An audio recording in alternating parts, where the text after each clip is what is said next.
તો જૂનાગઢ મનપાની ચૂંટણીને લઈને સૌથી મોટા સમાચાર સામે આવી રહ્યા છે। કોંગ્રેસના અસંતુષ્ટ ઉમેદવારે આપમાંથી ફોર્મ ભર્યું છે।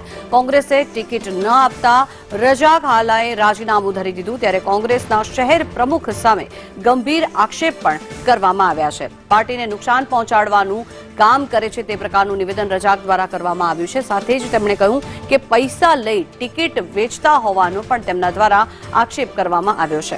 રજાક હાલાના આક્ષેપ પર મનોજ જોશીએ પણ વળતા પ્રહાર કર્યા છે। ટિકિટ ન મળતા ખોટા આક્ષેપ કરે છે તેવું નિવેદન મનોજ જોશી દ્વારા કરવામાં આવ્યું છે। ત્યારે સ્થાનિકો સાથે ચર્ચા કરીને આ મહત્વનો નિર્ણય લેવામાં આવ્યો છે તે પ્રકારનું નિવેદન મનોજ જોશી દ્વારા કરવામાં આવ્યું છે।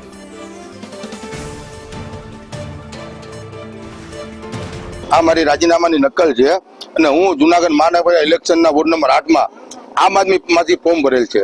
અમે 4 ઉમેદવારો ફોર્મ ભરેલ છે અને જંગી બહુમતીથી વોર્ડ નંબર 8 માં અમે આમ આદમી પાર્ટીની સીટ કાઢશું। કઈ રીતે અસંતોષ છે તમને કોંગ્રેસ? અસંતોષના કારણ એવું છે કે જૂનાગઢનું 2019માં જો પતન કરવા વાળા હતા કોંગ્રેસનું એવા ભીખાભાઈ જોશી હતા ને આ જ વર્ષે મનોજભાઈ જોશીએ ટિકિટોનું વેચાણ કર્યું છે, કાયદેસરના પૈસા લીધેલા છે ને બધી રીતના પૈસા લીધા છે। પોતાને ખબર છે કે હું આ બધું વહીવટ કરી અને પોતાને શહેર પ્રમુખ પદનો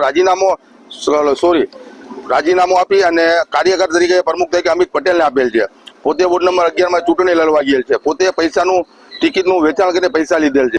1.5 મહિના સખત વિસ્તારે ફરી વોર્ડ સમીક્ષા બેઠકો કરી લોકોના અભિપ્રાયો જાણી 18 વર્ષના અલગ અલગ સમાજના પ્રતિનિધિઓના અભિપ્રાયો જાણી અને ટિકિટની ફાળવણી કરી। નહીં કે ટિકિટ મેં કોઈને કાપી કે મેં કોઈને આપી છે।